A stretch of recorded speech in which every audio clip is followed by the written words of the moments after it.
Una reflexión en 5 partes. De uno de los múltiples profesores de ciencias sociales que tuve en mi secundaria, la única enseñanza que me dejó es que el hombre es un ser sociable. Tendemos, desde tiempos inmemoriales, a agruparnos en sociedades para sobrevivir como especie y progresar en conjunto. Ese instinto de sobrevivencia hizo que los homínidos comenzaran a distribuir las tareas de subsistencia grupal de acuerdo a las precarias habilidades de cada miembro de la tribu. Ahí es donde, según la visión antropológica, nació la democracia, un gobierno que emana de la decisión mayoritaria del grupo. En el grandioso prólogo de 2001, una odisea del espacio de Stanley Kubrick, hay un esbozo de lo anterior. Se nos presenta un grupo de homínidos que se han agrupado en una tribu. Su instinto de sobrevivencia los ha llevado, de cierta forma, a distribuir las labores cotidianas del grupo. Toda esa organización básica e instintiva les ha dado cierta estabilidad en su existencia, que siempre está siendo amenazada por alguna calamidad, por depredadores animales, por el clima extremo o por la carencia de comida y agua en abundancia. En esa batalla diaria por sobrevivir, la tribu protagonista se ha enfrascado en la disputa por un estanque de agua con otro grupo de homínidos, con el cual, al final de cuentas, no entran en choque porque, al parecer, el grupo rival es más numeroso y más fuerte. En ese momento de la película viene el genial giro de tuerca del relato de Arthur C. Clarke, el hallazgo del monolito.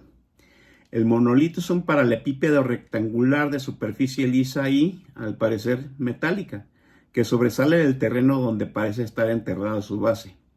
Los homínidos son atraídos hacia el objeto por un sonido. Se acercan a él con temor y precaución, lo rodean y finalmente terminan tocándolo. Corte A. Uno de los homínidos que tocó el monolito se ve hurgando los restos óseos de un animal. Toma un hueso largo, lo brande sobre el resto del esqueleto, acaba cayendo en cuenta que con el hueso puede ejercer una fuerza mayor que con sus brazos y manos, y concluye que lo puede usar como una arma. En el fondo, la pieza instrumental de Richard Strauss, Así habló Zaratustra, acompaña la hipótesis de que la inteligencia humana habría sido inducida por un elemento extraterrestre, el cual le ha permitido a uno de los miembros de la tribu descubrir el uso de herramientas como una ventaja estratégica para sobrevivir. La escena es cinematografía de alto nivel, pero para esta reflexión lo importante es lo que sucede después. El homínido ya ha enseñado a sus pares a blandir los huesos como armas y los ha arengado para ir a tomar el control del estanque, y lo hacen con cierta facilidad. El homínido que ha matado a uno de sus rivales se ha convertido en el líder de la tribu. En el entusiasmo de su festejo, lanza el hueso que usa como una arma al aire. ¿Usted cree que la primigenia inteligencia de esos homínidos sostuvo la idea de seguir tomando las decisiones de sobrevivencia de forma colectiva? Quizá sí, quizá no. Lo más seguro es que la opinión del líder tuvo un mayor peso en las decisiones del grupo. Un mayor peso o todo el peso en la toma de las decisiones. Quizá por eso la idea antropológica de la democracia no ha tenido tanta relevancia en la historia y se haya convertido en una forma de organización poco útil y fácilmente desechable en esos tiempos prehistóricos y extremos donde la evolución hacía prevalecer a la especie o tribu más capaz. La especie más capaz. Eso acabaría convirtiéndose en la especie que más rápidamente acumulara conocimiento, herramientas y se organizara en base a liderazgos. Y entre esta especie más capaz, los miembros prominentes se convirtieron en quienes controlaban todos estos recursos mencionados.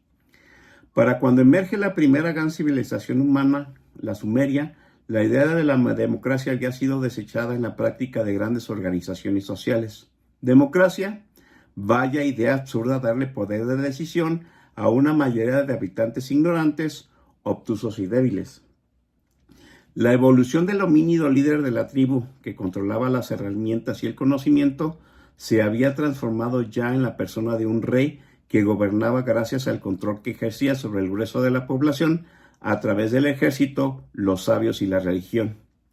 La religión permitía darle una narrativa a la idea de que la opinión del rey era la más sabia sobre todo aquello que les era desconocido, mágico, místico al pueblo en general.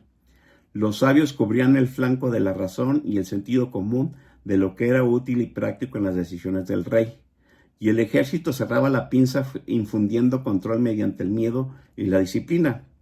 Los reyes entendieron perfectamente que el control sobre el ejército, la religión y el conocimiento los haría necesarios a estos y a su descendencia. No por nada el rey generalmente era el comandante supremo y gran estratega militar, el pontífice máximo de los sacerdotes, el gran interlocutor del consejo de sabios. Para eso se le preparaba desde su nacimiento. Si usted cree que todo lo anterior es una práctica ya desechada, le sugiero que vaya a revisar la serie The Crown. Hay un par de capítulos que ejemplifican esto que comento. En el capítulo 5 de la primera temporada, donde se sucede la coronación de Isabel II, su tío ve el evento por televisión mientras les explica la ceremonia a sus invitados. Además del traspaso del control del ejército y del gobierno, la ceremonia también consiste en divinizar a la persona del rey y, por ende, hacer de sus decisiones y liderazgo religioso un mandato divino.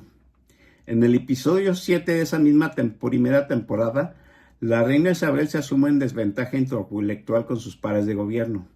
Poco sabe de cultura popular. Sabe sí cómo cumplir sus obligaciones de reina, porque para eso la prepararon desde niña. La visión histórica de la democracia sitúa su fundamento y debate en los escritos de Platón y Aristóteles, que reflexionaban sobre la forma de gobierno que los ciudadanos de Atenas habían establecido para gobernarse. Atenas era la mayor ciudad-estado de la Grecia antigua y habían adoptado el ejercicio de elegir su gobierno mediante el voto. No era un voto general, ni era una democracia participativa. En eso iba la reflexión de Platón y Aristóteles, sobre quiénes sí y quiénes no debían votar, el poder y los límites de las decisiones del gobierno electo. No hubo un imperio griego como tal, porque Atenas y Esparta, las dos ciudades mayores de la región, se conformaban más con influir culturalmente en sus alrededores territoriales que en dominarles. El mayor imperio que la cultura griega tuvo no vino de esas dos ciudades, vino del reino de Macedonia, al mando del rey Filipo y luego de su hijo Alejandro Magno. Aristóteles fue maestro de Alejandro Magno. El mayor homenaje al que el alumno hiciera a su listo maestro fue reunir sus escritos en la biblioteca de Alejandría. De esta forma, la idea de la democracia griega fue un concepto de estudio de las civilizaciones que sentían cierta fascinación por la cultura de la región y que emergieron tras la caída del Imperio Macedonio. Entre estas civilizaciones y esa fascinación por la cultura griega destacaron los romanos. La fundación de Roma se debate entre la leyenda de Rómulo y Remo y un periodo de ascendencia urbana gracias a una serie de líderes tribales que acabaron convirtiéndose en los primeros reyes de Roma. Por casi 2 siglos y medio, Roma, la ciudad de las 7 colinas, fue comparsa de la idea universal de que el gobierno de un solo hombre era la mejor forma de organización. Finalmente, los romanos acabaron por desencantarse de los reyes y expulsaron al último de ellos del parco territorio que dominaban entonces. Roma, en aquel momento, era poco más que una villa urbana con varios barrios circundantes sobre sus colinas, que apenas sí podía sostener una línea fronteriza hacia el norte contra las aguerridas tribus latinas y hacia el sur contra las poderosas Siracusa y Cartago. Para el momento en que los ciudadanos de Roma expulsan a su último rey, había pocas expectativas sobre la supervivencia de la villa, pero los romanos tenían 2 certezas inobjetables. Se sabían un pueblo elegido por los dioses y un pueblo empeñado en no permitir nuevamente que un solo hombre concentrara todo el poder de gobierno. Con esas 2 certezas, los romanos acabaron adoptando la idea de la democracia. En su modelo, había una asamblea de notables electos por los ciudadanos, llamado Senado, que debatía y votaba las reglas de gobierno, y un par de regentes, llamados cónsules, que coadministraban el aparato de gobierno por un año. Para sus vecinos, que Roma haya elegido la democracia como una forma de definir un gobierno debió parecer un acto de debilidad. Todo ese proceso de debatir, deliberar y votar para tomar una decisión que a su vez tenía que ejecutar 2 regentes debió parecer un entramado absurdo para los pueblos que siempre habían ejercido el poder vertical a través de un suprahombre cuasi divino cuyas decisiones eran inobjetables. No pocos fueron los que apostaron que Roma y su absurda idea de la democracia no sobrevivirían. Todos y cada uno de sus vecinos se empeñaron en desaparecer a la ciudad de las 7 colinas y todos fueron derrotados. Unos acabaron siendo borrados del mapa y otros acabaron como esclavos o como tributarios de los romanos. No es que Roma triunfara fácilmente siempre. No pocas veces el futuro de la urbe estuvo en vilo. En esos momentos de urgencia, los romanos dejaban de lado la democracia e inventaron la dictadura, la regencia temporal de un solo hombre con poder absoluto. La dictadura la decidía el Senado, que también nombraba un ejecutor, y el tiempo de inicio y fin de ese periodo de excepción. Una vez iniciada la dictadura, el Senado, los cónsules, el aparato de gobierno, el ejército, los sabios, sacerdotes, todo el pueblo y recursos de Roma estaban a la disposición y a las órdenes irrevocables del dictador elegido. Pero una vez finalizado el periodo de excepción, el dictador era despojado del poder pleno y pasaba a ser un ciudadano común. Hasta los romanos entendieron que la democracia, para ciertos tiempos extraordinarios, no era la forma más eficiente para sobrevivir como colectivo organizado. Pero fuera de estos periodos extraordinarios, Roma fue una ciudad que sobrevivió, creció y forjó un imperio en base a la absurda idea de que los ciudadanos eligieran su forma de gobierno.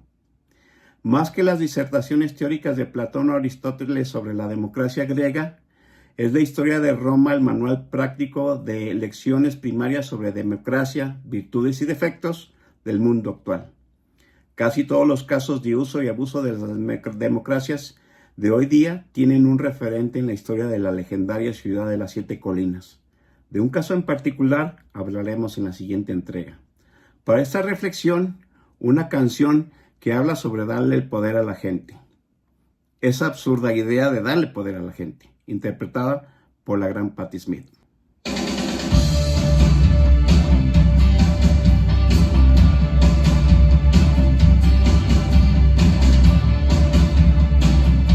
Nos vemos.